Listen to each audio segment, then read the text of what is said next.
흔히 국위선양을 한다는 말이 있습니다. 자신의 능력으로 누구나 태어나면서 가지는 국적을 소위 전 세계에 알려 국가의 위상을 드높인다는 의미를 가지고 있죠. 그 반대말이 정해진 것이 없어 국가망신 또는 국제망신 정도를 쓸 수 있을 것 같습니다. 그런데 최근 국제미인대회에서 일본과 베트남이 국위선양과 국가망신을 현실로 보여준 사례가 있습니다. 일본 미녀에게는 국가망신시키지 말라는 비난이, 베트남 미녀에게는 제대로 국위선양했다는 극찬이 쏟아졌는데요. 어떤 일이 있었던 것일까요?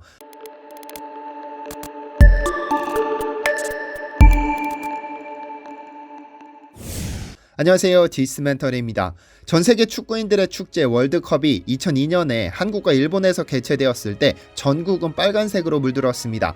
남녀노소 할 것 없이 길거리로 뛰쳐나와 우리 선수들을 응원하기 바빴고, 이 응원을 받은 대표팀은 조별 예선을 넘어 16강을 넘어 8강을 넘어 준결승까지 진출하면서 그야말로 우리 인생에서 다시 없을 기적을 썼습니다.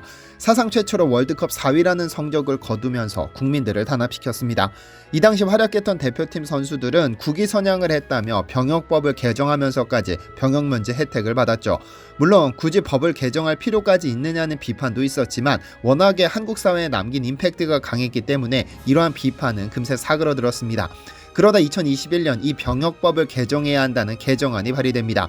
현재 국내 병역법 제33조에 따르면 국위선양 및 문화창달에 기여한 예술, 체육 특기자에 대하여 군복무 대신 예술체육요원으로 복무할 수 있도록 규정하고 있는데, 쉽게 말하면 현역으로 입대할 필요 없이 기초군사훈련만으로 병역을 대체할 수 있도록 하는 제도입니다. 윤상현 국회의원은 현재 예술체육요원으로 제한된 병역 혜택을 대중문화예술인으로 확장해야 한다는 취지의 개정안을 발의하면서 BTS 등 국위선양 및 문화진흥에 공을 세운 대중문화예술인도 병역 차원의 지원이 이뤄져야 한다고 취지를 설명했는데요. 결국 국회 국방부와 병무청이 사실상 반대 의견을 표하면서 흐지부지되고 말았죠.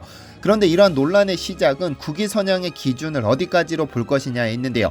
국위선양, 국위선양, 국위선양, 듣기만 해도 설레는 이 단어가 적절치 않다는 의견이 끊임없이 제기됩니다. 일제의 잔재라면서 말이죠. 대한민국 임시정부와 함께 동고동락한 여성 독립운동가 정정화는 그녀의 책 장강일기에서 우리 동포가 원양 선박의 선장이 된 것도 자랑, 국제적인 교양 악단의 지휘자로 명성을 떨치는 것도 자랑, 어느 분야에서든지 이름이 났다 하면 민족의 영웅으로 칭송된다.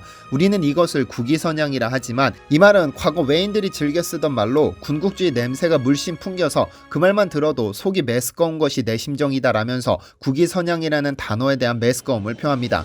일본인들이 쓰던 군국주의의 냄새가 난다면서 말이죠.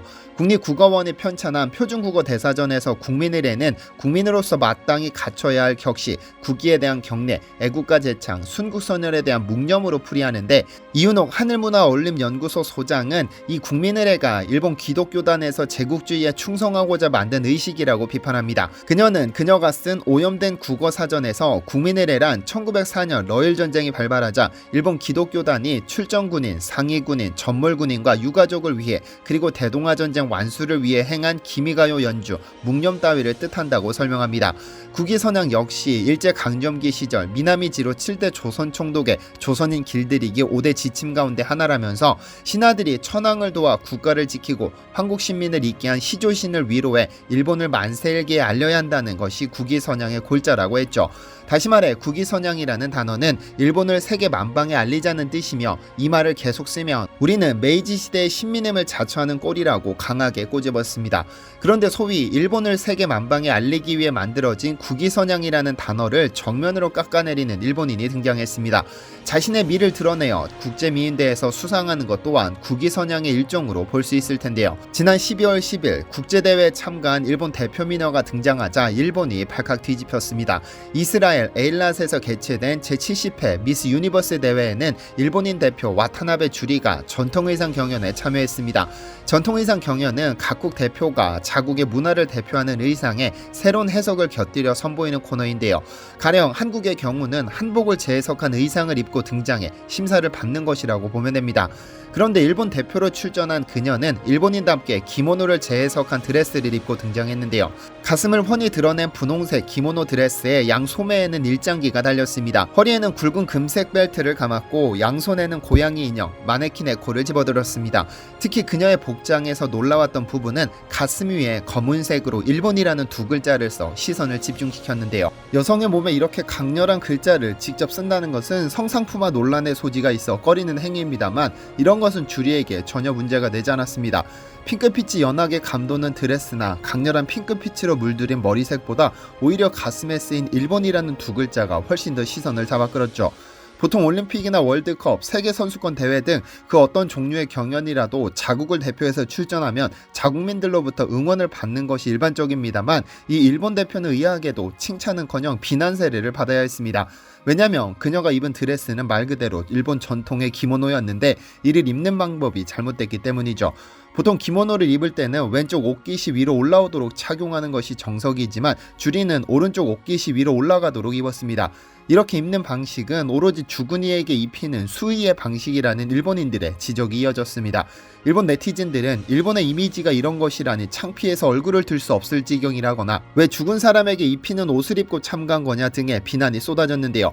일본 문화를 조금이라도 깊이 아는 사람이라면 핑크색 빛이 감도는 기모노와 가슴에 쓴 일본이라는 글자가 어우러져 자칫 일본은 죽었다라는 의미로 비칠 수도 있었던 상황이었기 때문에 일본 네티즌들이 비난을 퍼부은 것이죠. 그런데 더 재미있는 사실은 이 드레스는 일본인 디자이너가 아닌 이스라엘 출신 디자이너 아비아드 헤르만이 양국의 국가 수교 70주년을 맞아 선물한 옷이라고 알려졌습니다. 그러니까 이스라엘 디자이너가 국교 70주년을 맞아 일본 대표 미인에게 장례식 수의를 입고 미스 유니버스 대회를 출전시킨 것입니다. 왜 국위 선양하랬더니 국가 망신을 시키냐는 비난이 쏟아질 수밖에 없는 상황이었습니다. 그런데 반대로 국제 미인대회 출전으로 국격을 높이는 경우도 있습니다. 베트남의 경우가 그랬는데요. 얼마 전 개최된 2021 미스 그랜드 인터내셔널에서는 예상을 뒤엎고 베트남의 응우엔 툭 투이티엔이라는 여성이 1위를 차지했습니다. 베트남, 에콰도르, 브라질, 푸에르토리코, 남아프리카 공화국 등 총 5명의 대표 중 최종 투표로 에콰도르를 누르고 베트남 대표로 출전한 투이티엔이 우승했는데요. 이제껏 국제 미인대회에서 베트남 출신의 여성이 우승한 경우는 거의 전무했으나 이번 미스 그랜드 인터내셔널에서는 최초의 베트남 우승자가 나왔습니다. 미스 그랜드 인터내셔널은 미스 월드, 미스 유니버스, 미스 인터내셔널, 미스 어스, 미스 수프라내셔널과 함께 세계 6대 국제미인대회로 꼽히는데요. 한국의 경우 미스 코리아 지는 미스 유니버스에 선은 미스 월드에 출전해 왔으나 여러 논란으로 인해 출전하지 못하게 됐습니다. 참고로 현재 활발히 방송활동 중인 이한희 씨는 2007년 미스 유니버스에서 4위에 오르며 이름을 알리기 시작했죠. 어쨌든 투이티엔은 지난 12월 4일 태국에서 열린 2021 미스 그랜드 인터내셔널 대회에서 최종 우승을 차지한 후 세련되고 아름다운 위모, 도도해 보이는 외형과는 달리 놀라운 수상소감을 전했습니다. 나는 핑크빛 성에 사는 공주가 아니다라며 나는 어릴 적 부모의 사랑을 받지 못하고 자랐다고 고백했습니다. 이후 알려진 사실에 따르면 그녀는 그녀가 4살 때 부모님의 이혼으로 인해 이모의 손에 맡겨진 채로 자랐습니다. 그녀는 가정 해체에 따른 불안 환경에도 예쁜 외모에 따르는 온갖 유혹을 이겨내고 인간 승리에 가까운 삶을 감내했죠. 친척집을 전전하던 그녀는 19세에 대학에 진학하며 독립했는데 이때부터 그녀는 학비와 생활비를 마련하기 위해 모델, 호텔 데스크, 수업 조교 등 수없이 많은 아르바이트를 병행했습니다. 돈이 너무 없어 하루 18시간씩 일하기도 했죠. 그러나 타고난 기질 덕분인지 힘든 환경에 좌절하지 않고 학업에 매진한 결과 영어, 태국어, 프랑스어 등 4개국어를 구사할 정도라고 하는데요. 타고난 노력파이기도 한 그녀는 대회가 열리는 태국에는 이미 한 달 전 11월에 입국해 원활한 의사소통을 위해 태국어를 공부했습니다. 대회 중에는 코로나에 맞서는 베트남 의료진에 대한 감사함을 표하기 위해 전통 의상 아오자이를 재해석한 파란 천사로 이름 붙여진 의상을 입기도 했는데요.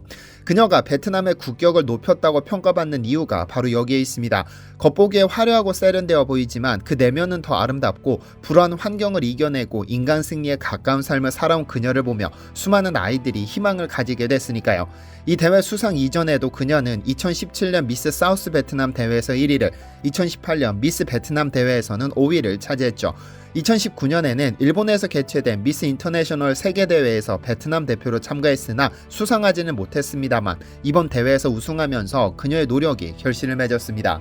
미국 다트머스대 심리학과 폴 왈렌 교수는 인간의 뇌는 0.017초라는 짧은 순간에 상대방에 대한 호감이나 신뢰 여부를 판단한다는 실험 결과를 발표했습니다. 아주 짧은 찰나의 순간에 첫 인상이 결정된다는 것이죠. 국가를 대표해서 세계인들 앞에서 서는 경우에는 상당한 주의가 필요합니다. 누군가의 말 한마디, 몸짓 하나, 행동 하나가 자국의 이미지를 결정할 수 있으니까요. 이런 사소한 것부터 차근차근 챙기면서 우리 모두가 국가대표가 되는 것이 아닐까요?